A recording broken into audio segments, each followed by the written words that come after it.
Olá pessoal, começando a aula de hoje, vamos falar de naturalismo e o comércio da arte moderna. Naturalismo, eu até já comecei a falar no vídeo passado, vou recapitular.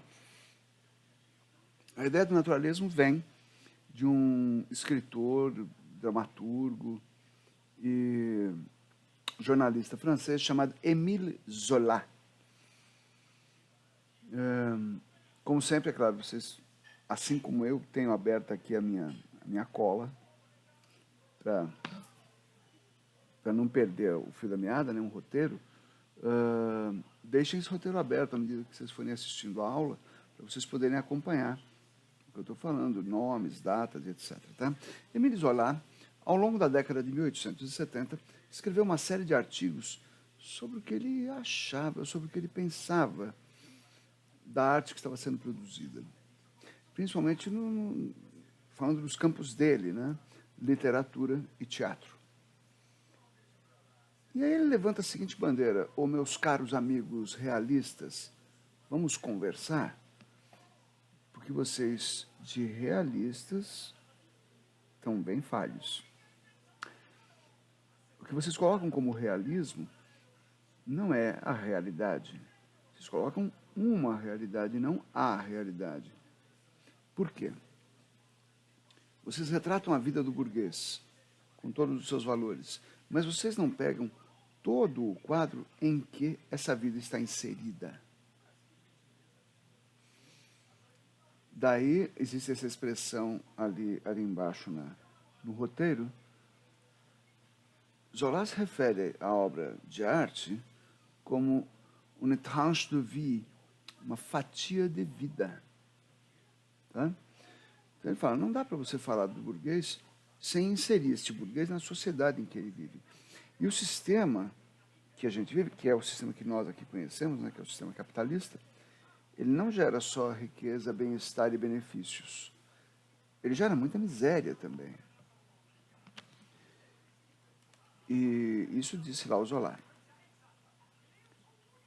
E com o que a gente é forçado a concordar. Vamos imaginar o seguinte.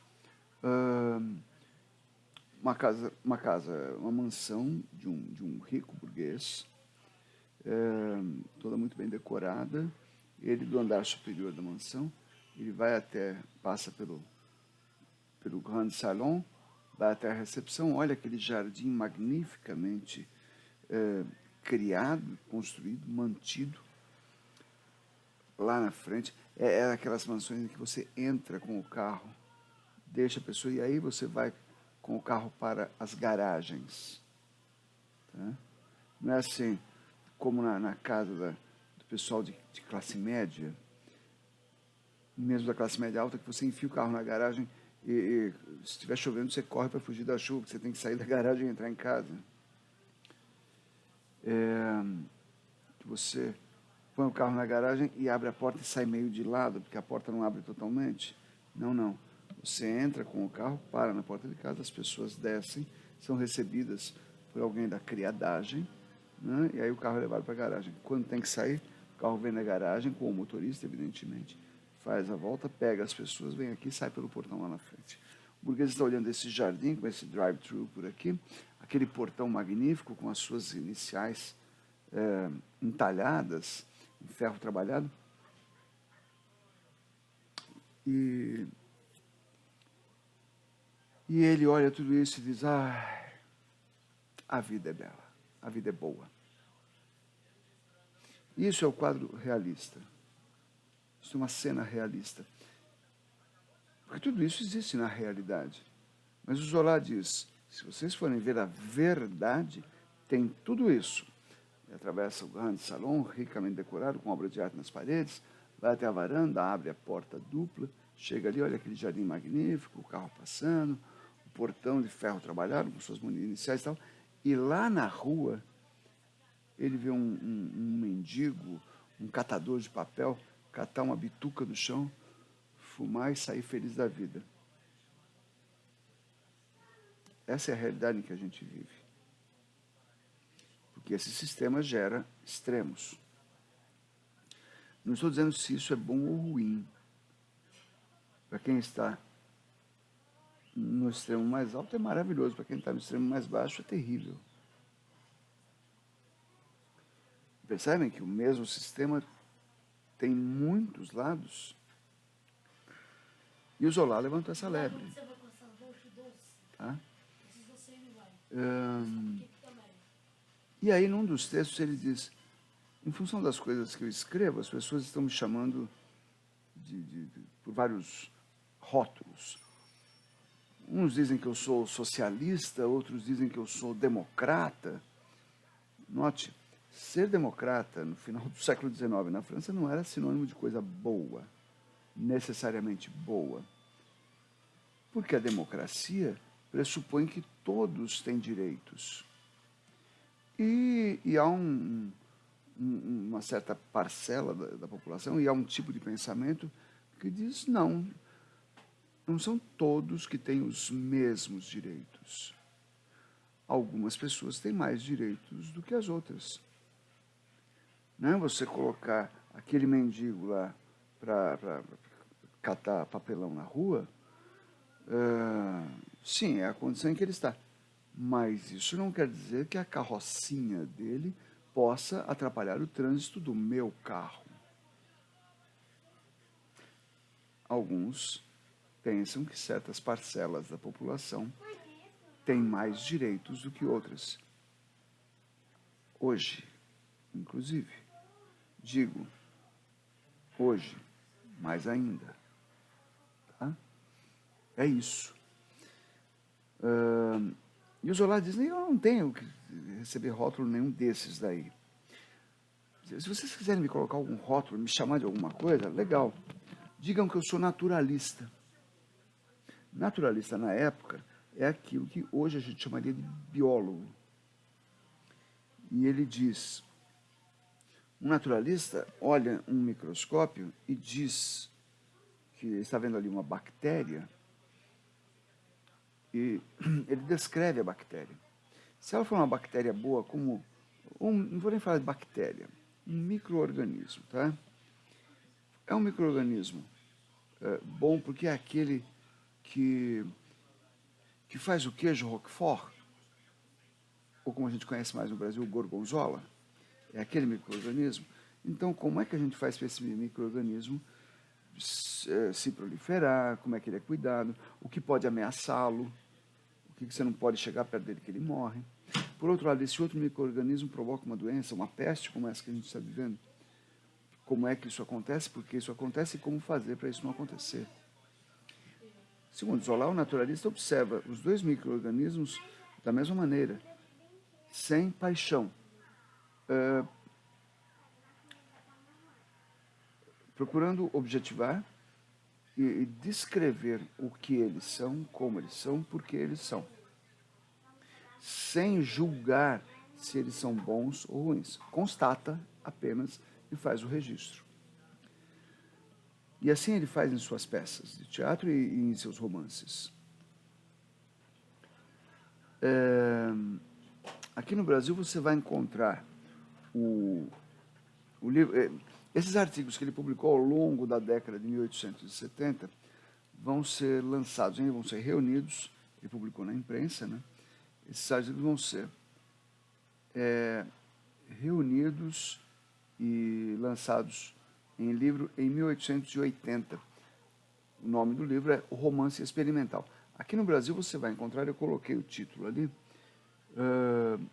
no Brasil você vai encontrar, não tem o livro O Romance Experimental, tá? Você vai encontrar O Romance Experimental e o Naturalismo no Teatro, que foi editado pela editora Perspectiva.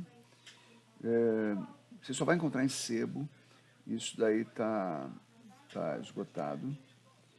E estou escrevendo Perspectiva aqui para vocês, editora Perspectiva. E esse é um livrinho de bolso que traz 2 dos artigos publicados pelo Zola. O artigo que dá nome ao livro, que é o Romance Experimental, e um artigo que interessa particularmente a nós, que é o Naturalismo no Teatro. É aí que vem a ideia da tranche de vie, né, da fatia de vida. E é aí que vem a ideia do diretor teatral. Por quê? Quem eram os atores com quem ele, Zola, estava acostumado. Aqueles que se pavoneavam pelo palco, que exageravam, que se mostravam demais, porque o público vem ao teatro para me ver. E ele diz, não, as pessoas têm que estar contidas no papel. Para isso precisa alguém de fora olhando e verificando o tempo todo se isso não vai extrapolar a ideia da fatia de vida. E, para isso, também ele vai criar a ideia, que está anotada ali embaixo, da quarta parede. Tá? A ideia da quarta parede é o palco, é como se fosse uma sala, uma caixa, com com 3 paredes, 2 laterais, que são as coxias, e uma no fundo, e uma quarta parede entre o palco e a plateia, que é opaca para o ator e transparente para o espectador. Então o espectador consegue ver o que acontece no palco, mas o ator, quando olha na direção da quarta parede, ele olha para a plateia, ele não pode, entre aspas, evidentemente, ver a plateia. Ou, dizendo de outra maneira, ele tem que agir como se não estivesse vendo. Isso é aceito no teatro até hoje, de tão forte que é essa ideia.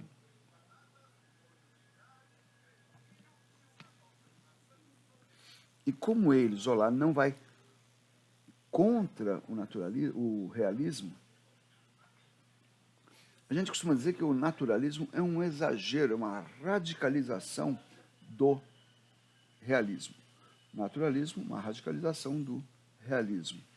No realismo, você pega, você está numa sala de visitas e chega um empregado, uma criada, ou um criado, traz o café. Você pega uma xícara vazia e toma, finge que queimou a boca, a xícara está vazia.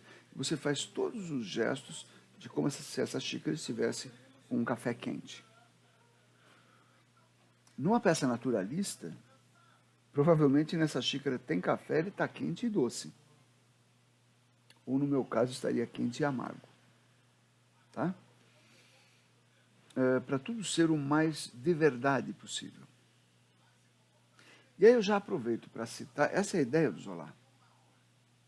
Uma fatia de vida com tudo que a vida contém. Por isso se diz, inclusive, que o realismo procura imitar a realidade. O naturalismo procura recriar a realidade. É daí que eu aproveito para falar num cidadão chamado André Antoine, que era amigo do Zola, era funcionário público, funcionário da companhia de gás, e formou um grupo de teatro amador, chamado Teatro Libre, Teatro Livre. Esse cara, em 1888, é óbvio que as ideias do Zola provocaram um belo de um debate no meio teatral, no meio literário, no meio acadêmico e tal, porque ele estava dizendo, pura e simplesmente, isso que está sendo feito aí não é bom, está errado, ou pior ainda, está falso. E alguns apoiaram o Antoine, que acabou conhecendo Zola, conversando com ele, se tornou amigo do Zola, falou assim, não, eu vou concretizar isso aí. E com o seu grupo de teatro amador, o Teatro Libre, depois ele passou esse grupo passou ao profissionalismo, ele encena uma peça chamada Os Açougueiros. Essa peça não entrou para o repertório internacional como um texto importantíssimo. Essa peça é importante por causa da encenação. Porque em lugar de falsear as coisas e usar os recursos teatrais, o Antoine encomendou no matadouro quartos de boi, peças de boi de verdade, e pendurou no palco as peças de boi pingando sangue, moscas girando em torno. Os açougueiros que cortavam aquela carne, metiam um machado ali, respingava sangue no avental. Não era tinta vermelha, era sangue. E a plateia ali, principalmente assim, da primeira fila até o meio do teatro, sentia o cheiro da carne, o cheiro do sangue. E várias pessoas disseram, Antoine, que coisa de mau gosto. Ele falou, ah, é? Agora vocês sabem qual é a vida do açougueiro, qual é o mundo em que ele vive, qual é a realidade dele. Agora você sabe qual é a realidade. Pedaços de carne de papel machê, avental com pingos vermelhos de tinta, não é a realidade deles. Ok? E o Antoine, como ele acompanhou aquela ideia do Zola, de que tem que ter alguém para coordenar os trabalhos, o Antoine passou a ser o primeiro diretor teatral da história. Porque é isso que o Zola criou nos seus artigos lá do romance experimental. Principalmente o naturalismo no teatro. Tem que ter alguém olhando para controlar a cena tão cientificamente quanto possível. Vamos lembrar que o século XIX é o século em que a ciência resolve explicar coisas. O Darwin explicou como a natureza funciona. Marx explicou como o capitalismo funciona. Não foi nenhum capitalista quem explicou o capitalismo, foi Marx. O Allan Kardec explicou como o mundo dos espíritos funciona. O livro fundador do Espiritismo não é o Evangelho segundo o Espiritismo. É o livro dos Espíritos, que o Kardec escreveu. O Kardec era um cético, ele era membro de uma sociedade científica, e ele falou, como é que eu vou saber se isso daí corresponde à verdade ou não? Ele fez uma pesquisa científica, e o resultado dessa pesquisa é o livro dos Espíritos. Ele foi expulso pela sociedade científica. Você está com crendices.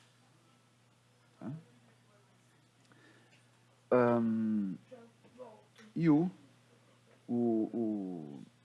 Freud, no último ano do século XIX, no último ano do calendário, né, 1900, ele lança a interpretação dos sonhos, o livro que lança a psicanálise e que é o livro que explica o funcionamento da nossa mente. Assim também, o Zola explica como a realidade pode ser transformada em verdade. E é ainda no século XIX que a gente vai ver um outro explicador. Já chego nele, calma. Então, André Antoine passa a ser o primeiro diretor de teatro da história. A partir daí, essa ideia se espalha pela Europa. Não é um fogo no matagal. Mas em vários pontos vão aparecendo grupos desculpe, que pretendem ir além da mera recitação dos textos. Vários grupos surgiram.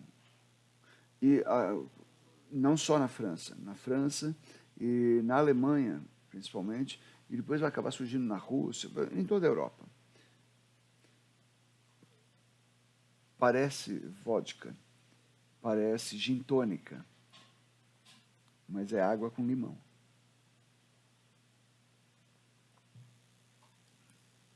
Infelizmente.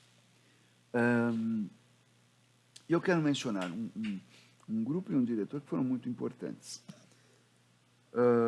O grupo é o grupo Meininger, na Alemanha, que foi criado por um aristocrata, o Duque de Saxe-Meiningen, que era, assim como eu, era apaixonado por duas coisas, história e teatro. E queria morrer quando ia assistir uma peça que se passava num outro tempo histórico que não o presente, e as coisas estavam erradas. Então a peça se passa no século XV, o cara usa uma espada do século XII, uma roupa do século XVII, e por aí vai. Ele falou, já que ninguém sabe fazer, eu vou arrumar um grupo que saiba fazer. E criou um grupo, pago, ele pagava. Muitas das direções ele mesmo fazia, mas ele contratou um diretor fixo para o grupo, Ludwig Kronek, que dirige o grupo com mão de ferro. Esse cara vai ser importantíssimo para a gente daqui a pouco. E aí, assim, vamos montar uma peça histórica. Os atores, o Kronek, eles percorriam os museus da Europa é bom ter dinheiro, né? Corriam os museus da Europa, ou diziam, olha, tem um castelo em tal lugar aberto à visitação que tem um mobiliário do século XIII. E eles iam lá para ver e tal. Faziam os croquis e tal. E montavam uma coisa o mais realisticamente possível dentro desse panorama histórico. Um dia, esse grupo foi se apresentar em Moscou, né, capital da Rússia. Finalzinho do século XIX. Foi se apresentar lá, fazer uma pequena temporada com vários espetáculos. E tinha um garoto lá, um rapaz, que era doido por teatro, fazia teatro amador e tal, e era rato de teatro. Conhecia todos os teatros da cidade e conhecia os teatros, os funcionários, os porteiros, e todo mundo o conhecia também. E esse garoto foi lá no teatro onde eles iam se apresentar, ele sabia que eles estavam ensaiando. Ele chegou lá para os chegados e falou, eu quero assistir o ensaio deles. Os caras falaram, senta lá no fundo, mas fica quieto, ninguém pode ver. Não, pode deixar. E o cara foi. Esse garoto foi assistir. E ele viu um negócio assombroso. Assombroso.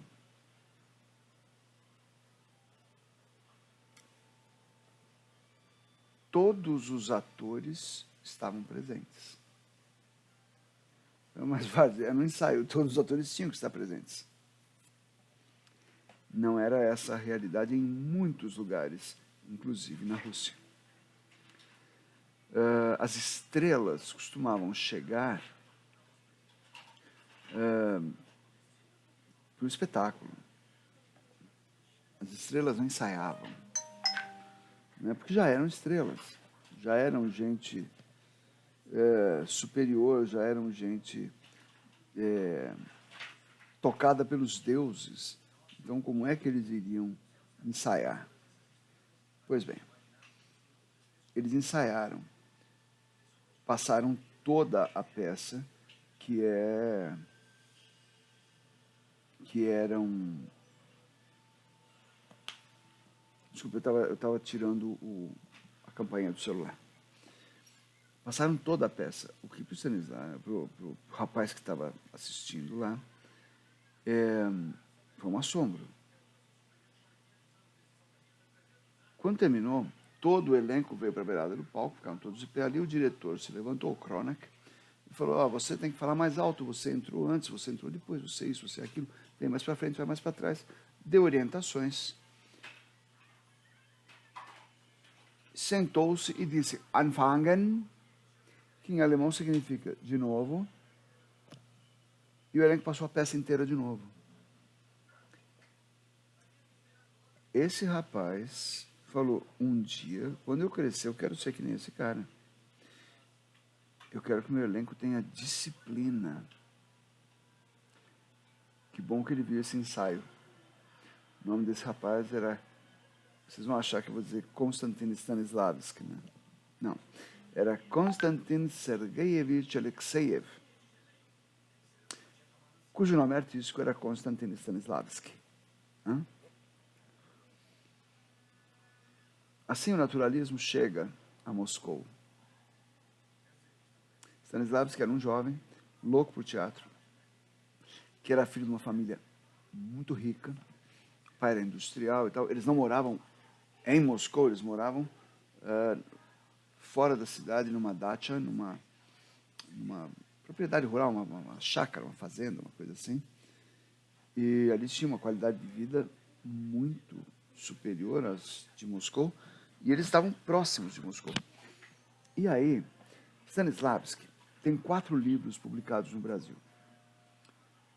A preparação do ator, a construção do personagem, a criação de um papel e Minha Vida na Arte, que é a autobiografia dele. Dos 4 é o maior, é um tijolão. Se você tiver uma grana, compre e leia os 4. Nessa ordem, né? Preparação do ator, construção do personagem e criação do papel, que é como se desenvolve o sistema ou o método de Stanislavski. Minha Vida na Arte, você pode ler antes ou depois, ou no meio, ou quando você quiser.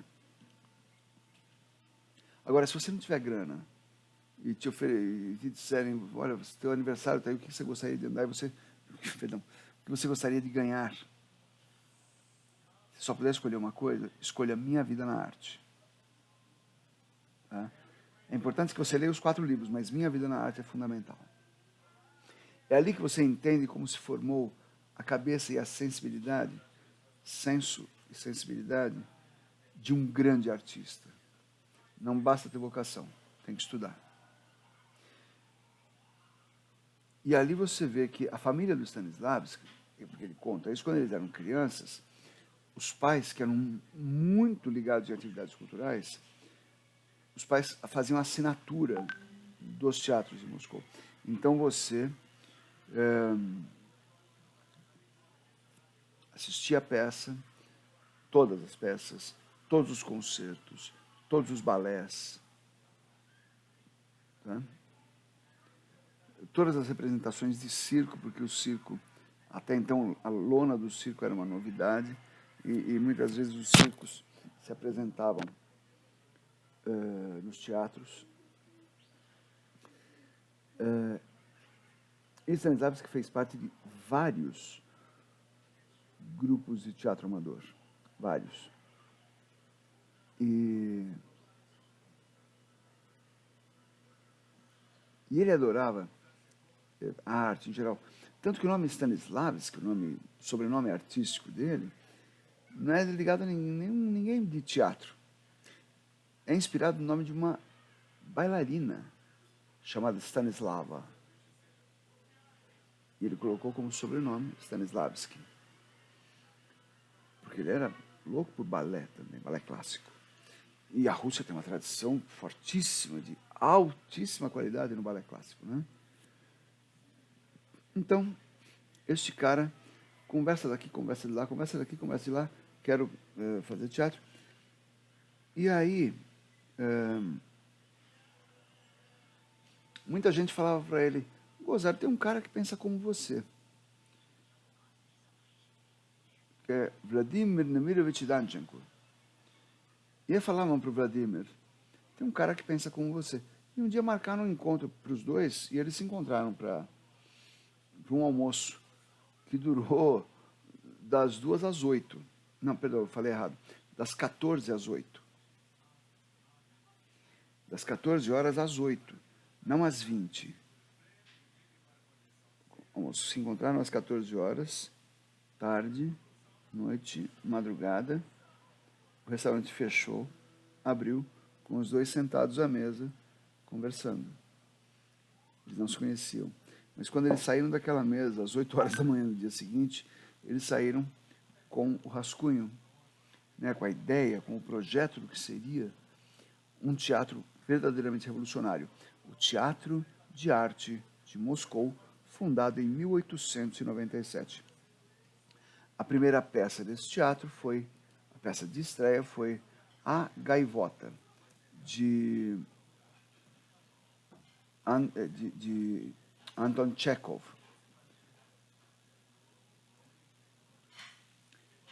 O interessante é que Chekhov, ele era médico. E veja só como as coisas são diferentes nesse mundo. Ele era médico, mas ele não ia muito bem como médico. Então ele escrevia contos que eram publicados em revistas e tal, e ele ganhava uma grana por isso. Essa grana é que reforçava o orçamento. Não era um escritor que largou a literatura para fazer a medicina porque dava dinheiro, era o contrário.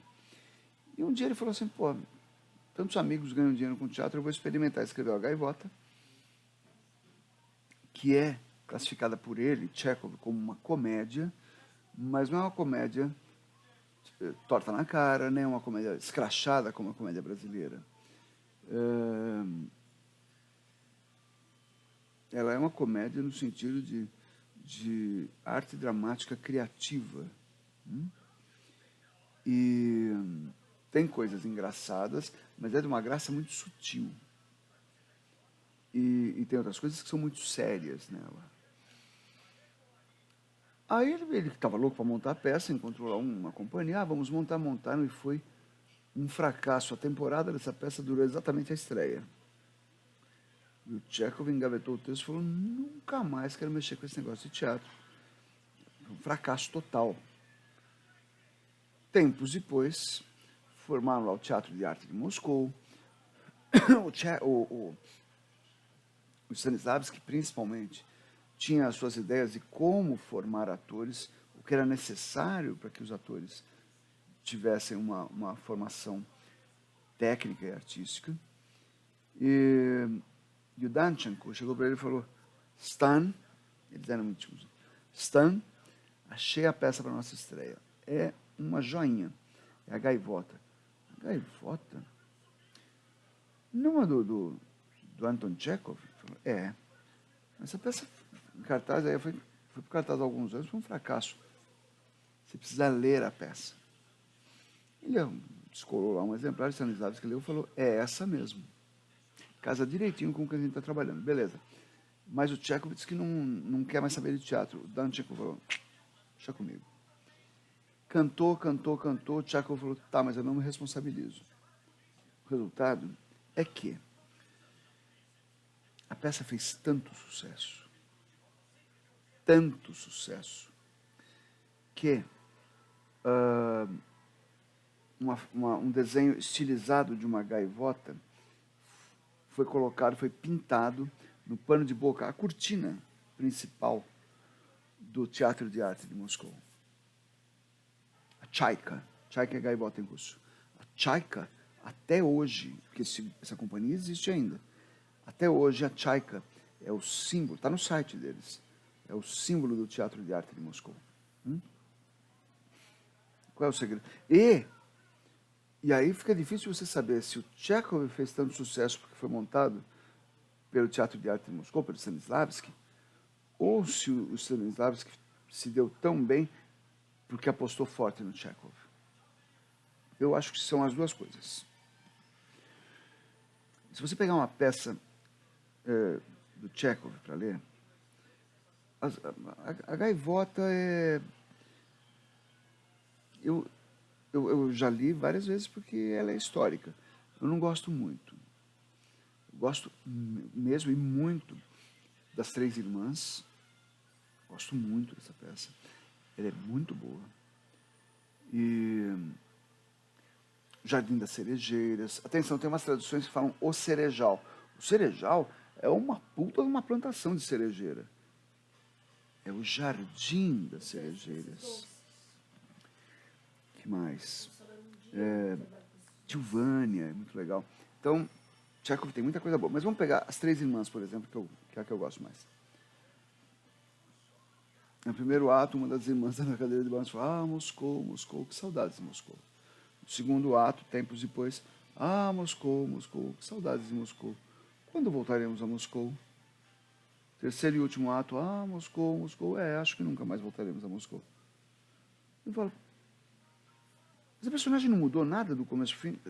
Há passagem de tempo de um ato para o outro?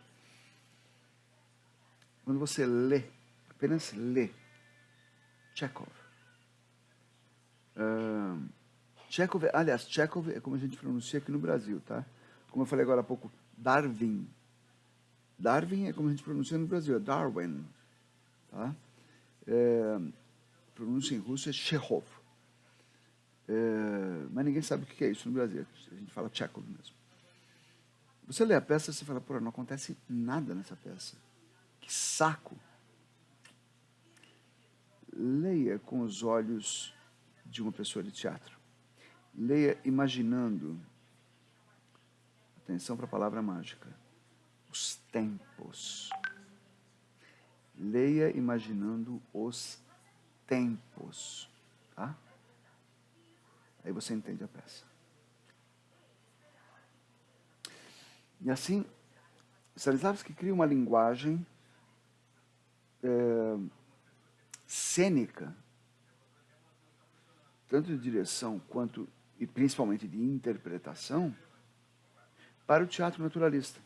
E ele não fica nisso.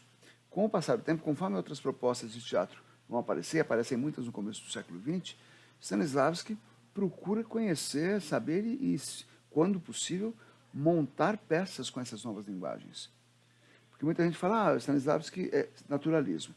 Ele criou o seu sistema para o naturalismo.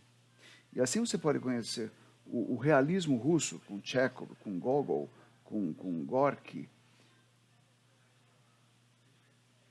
que se transforma num negócio de altíssima qualidade. Você pode entender o naturalismo de um Ibsen. Naturalismo pega no queixo. Naturalismo bem feito é uma coisa seríssima. Esqueçam o naturalismo Hollywood. Naturalismo de Hollywood, um cara fala, vou atrás dos terroristas. Schwarzenegger, no filme True Lies, ele fala, vou atrás dos terroristas. Ele vai ter um avião de caça da Força Aérea Americana parado ali, ele vai, entra no avião, o piloto fala, ei! E o amigo do Schwarzenegger fala, deixa, ele é um dos nossos. A polícia está ali, ninguém. Um cara entra num avião caça Harrier, Hawk Harrier, daqueles aviões que decolam verticalmente, ele, e o cara solta míssil em Nova York. E para eles isso é naturalismo. Tá? Porra, essa tua vida é maravilhosa. Se a tua vida é igual desse cara. As peças de um Chekhov, você fala, não acontece nada aqui. Ah, é? Pô, me conta a sua vida aí, ô 007, ô James Bond. Ah, não é tão cheio de aventura assim, né? Pois é, a nossa vida parece mais com aquilo que o Chekhov conta, que o Ibsen conta. Meninas, por favor, por vocês, leiam A Casa de Bonecas. Que texto magnífico. Quando o Ibsen publicou a peça, botou a peça em cena e tal, os caras falaram, você tá maluco? Você tá maluco? Você acha que mulher casada toma uma atitude dessas? E ele falou, vocês não estão olhando a realidade. Em breve todo mundo vai ser assim. Por quê? Como disse um poeta americano chamado Ezra Pound, o artista é a antena da raça humana. A gente não analisa intelectualmente a realidade e entende e projeta. A gente capta pela nossa sensibilidade e traduz para a obra de arte. Tá? Entenderam? Então, o naturalismo está instalado no mundo e todo mundo passa a querer conhecer o método de Stanislavski. A Revolução Russa, que chegou e bagunçou o coreto de todo mundo, não mexeu com Stanislavski. Apesar de ele ser um ricaço. Os caras falaram, não, você produz arte de alta qualidade e o povo entende o que você faz, continue a fazer, por favor. Tá? O Stanislavski perdeu a fábrica do pai e tal, essas coisas, porque instaurou-se um regime socialista no país. Mas ele, Stanislavski, não foi nem por um minuto proibido de fazer teatro. Tá? Volta para a França. 3 coisas estão acontecendo ali na metade do século XIX que vão provocar uma mudança absurdamente profunda para a gente. É a arte moderna que vai começar. Como eu falei antes, romantismo, realismo e naturalismo estão na área até hoje.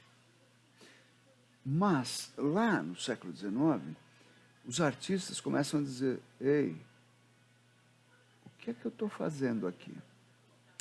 Essa revolução nas artes, que vai lançar arte moderna, começa pelas artes plásticas. Porque elas têm uma característica interessante, né? O artista, o pintor, conversa principalmente com os pintores. O pintor é ele e a tela. Ele não precisa de um público dizendo que gosta ou não da arte que ele produz. Tá? Então, os antecedentes dessa arte moderna serão três coisas importantes vão acontecer. Por volta de 1839, no roteiro que eu disponibilizei, aparece essa informação, e antes de 1839 tem um Czinho minúsculo, letra C, minúsculo em itálico. Isso se refere à abreviatura do latim circa, que quer dizer cerca de, aproximadamente. Então, Aproximadamente em 1839, conclui-se a invenção da fotografia. Como assim conclui-se a invenção da fotografia?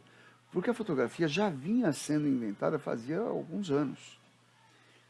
E a última coisa que precisava, então já tinha a máquina fotográfica, já tinha a chapa, que era uma chapa mesmo, metálica, tamanho de um caderno universitário, você enfiava na câmera aquilo lá, tirava uma foto, e aí tirava, ao invés de ter um filme com várias fotos, era foto por foto. Pois bem, já tinha chapa, já tinha tudo. Você capturava a imagem. Mas como é que você faz para fixar essa imagem em algum suporte? Pois o processo químico da fotografia concluiu-se em 1839. Criaram aquilo que a gente chama hoje de papel filme. Um papel quimicamente tratado que fixa a imagem, tá? Criou-se a fotografia.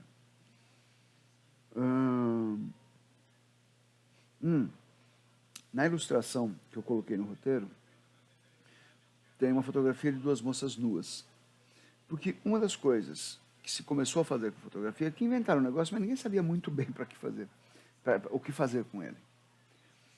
Aí ela começou a ser usada em jornalismo, começou a ser usada por artistas, começou a ser usada para registrar as pessoas. Então, no feminino já era, desde a antiguidade, que o nu feminino é um tema da história da arte. Aliás, na antiguidade era o nu, principalmente masculino.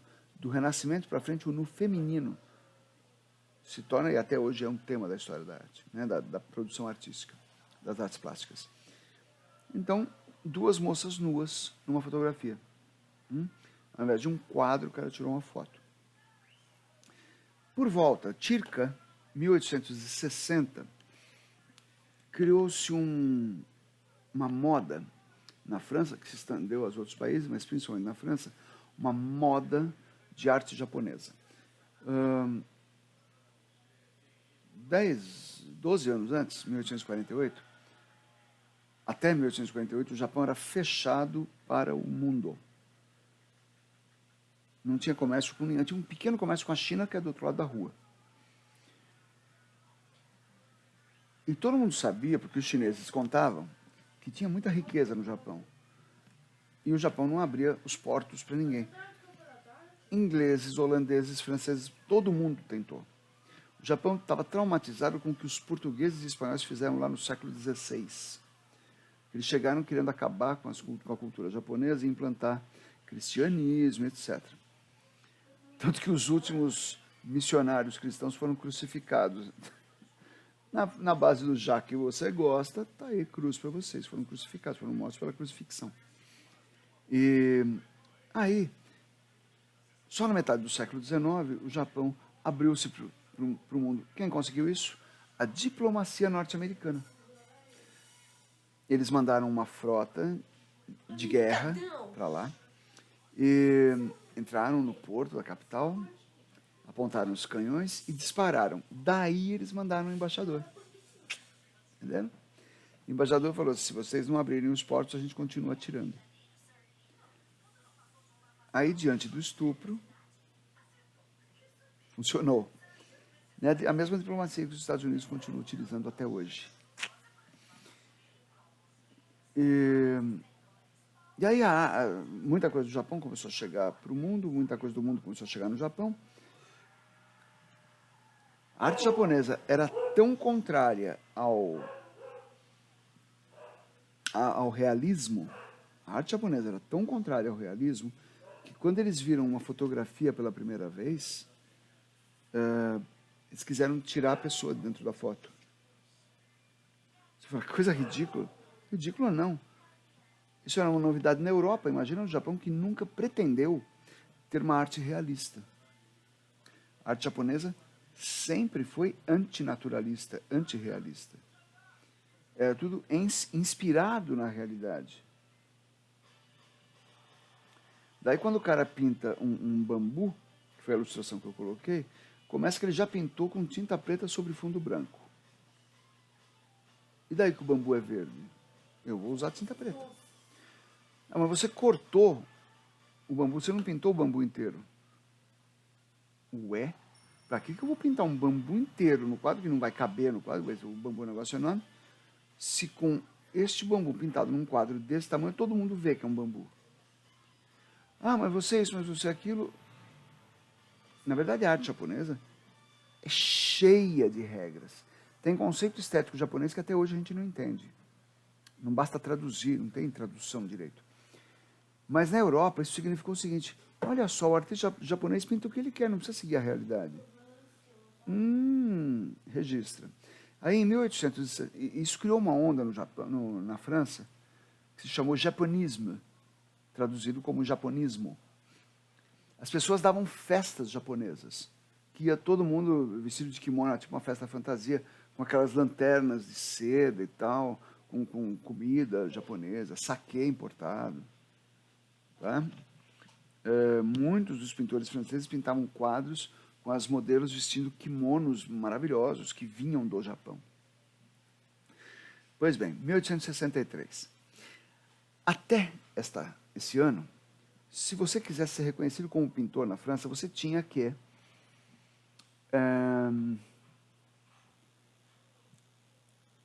ser aprovado para uma das exposições promovidas pela Academia Francesa de Belas Artes. Senão você não era pintor. Ou escultor, ou qualquer outra coisa. Era arte acadêmica. Isso servia para teatro. O teatro entrava no capítulo da literatura. Você escreve uma peça de teatro, você escreve um poema, você pinta um quadro e leva na academia. Eles designam um acadêmico para julgar aquilo lá. No caso de pintura, fazia a exposição. Você manda o quadro para a academia. O cara devolve o quadro para você dizendo: não gostei da cor do seu céu. Não, mas é um azul meio esvermelhado e tal. Não. Não. O céu é azul. A nuvem é branca. Se não pintar assim, não entra. E muita gente era recusada. Aí os artistas recusados foram falar: escuta, foram falar com o rei, falaram: ô majestade, se a gente não mostrar o que foi recusado, a arte nunca vai para frente. Então, mesmo os recusados deveriam ser vistos pelas pessoas, até para as pessoas saberem por que eles foram recusados. Tá, argumentos razoáveis. E eles lançaram um negócio chamado Salão dos Recusados, em 1863. O nome era esse mesmo, com placa na porta. Salão des Refusés de l'Académie Française de Beaux-Arts. Salão dos Recusados da Academia Francesa de Belas Artes. A imagem que eu coloquei aí chama-se Déjeuner sur l'herbe, que é traduzida geralmente como almoço na relva. Só que déjeuner não é almoço, é desjejum, é café da manhã. O mais legal seria piquenique. Né? Esse quadro é do Edouard Manet. Causou um escândalo. Foi no primeiro salão, em 1863. Um escândalo total. Porque tem 2 homens e 2 mulheres. Uma mulher está com a roupa de baixo, né, com a roupa íntima, se lavando num regato ali do lado, um riozinho. E outra mulher está inteiramente nua, e essa mulher inteiramente nua está olhando para você, espectador. Ela não está nem aí que você está olhando ela nua. Uau! Nossa, fizeram bem de proibir. Mas isso fez com que as pessoas se acostumassem. Essas 3 coisas fizeram com que as pessoas se acostumassem. A partir de 1871, 72, os artistas plásticos começam a produzir entre eles, e só mostrando para os mais chegados, inovações nas pinturas. Eu comprei a tela, a tinta e o pincel. Por que eu tenho que obedecer à academia? Capite? Capite não, que eu estou na França, né? Entendez-vous? Entendeu? Em 1874, eles fazem uma exposição. Eles arrumaram um estúdio de um fotógrafo, aliás, o Félix Nadar. Ele tinha lá um espaço. Empresta para a gente fazer uma exposição? Empresto. Os caras não iam utilizar nenhum dos espaços oficiais de exposição, fizeram lá a exposição. Um grupo de amigos. O Degas, Monet, o Rodin, amigos, usaram lá os quadros. E avisaram a imprensa. Um jornal um jornal satírico, mandou lá um crítico. Um jornal satírico vai criticar uma exposição, ele já vai para meter o pau, né?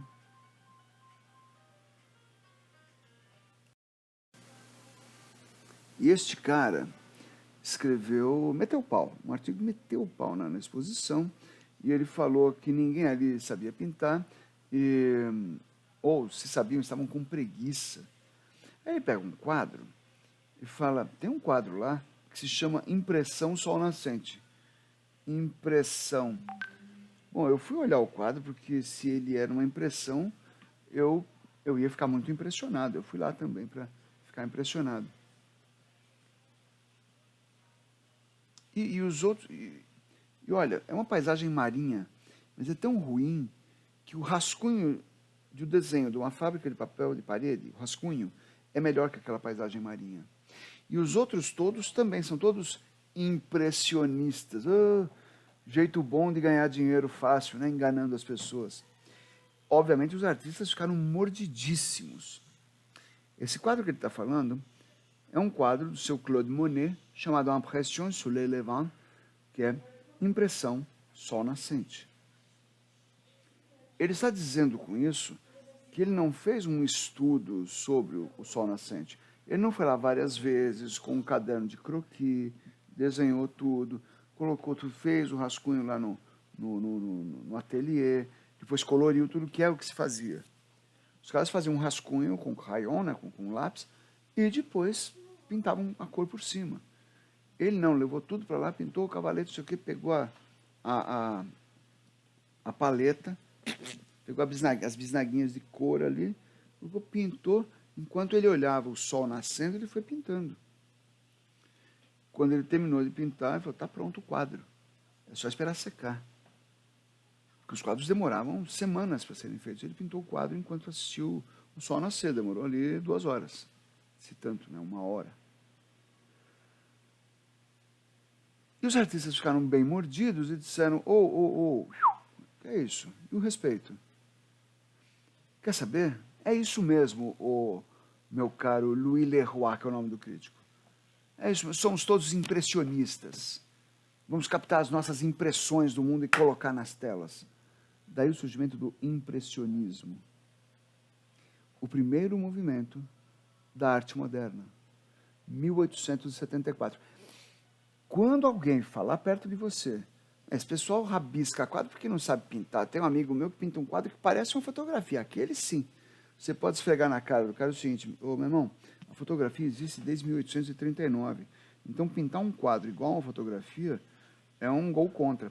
Agora tem o seguinte, os caras que inventaram a arte moderna eram excelentes pintores. E, alguns anos antes, o cara cujo quadro deu nome ao movimento, o seu Claude Monet, uns anos antes ele ganhou o prêmio do Grand Salon da Academia. Alguns anos antes dele ter lançado o impressionismo, ele foi considerado o melhor pintor da França. Chupa. Entendido? A partir daí, as outras formas de arte, quando viram o que os artistas plásticos estavam fazendo, falaram, epa, se eles podem, por que eu não posso? Por que eu não posso fazer poesia do meu jeito, música do meu jeito, teatro do meu jeito? Aguardem que na próxima aula vamos ver as vanguardas. Até lá.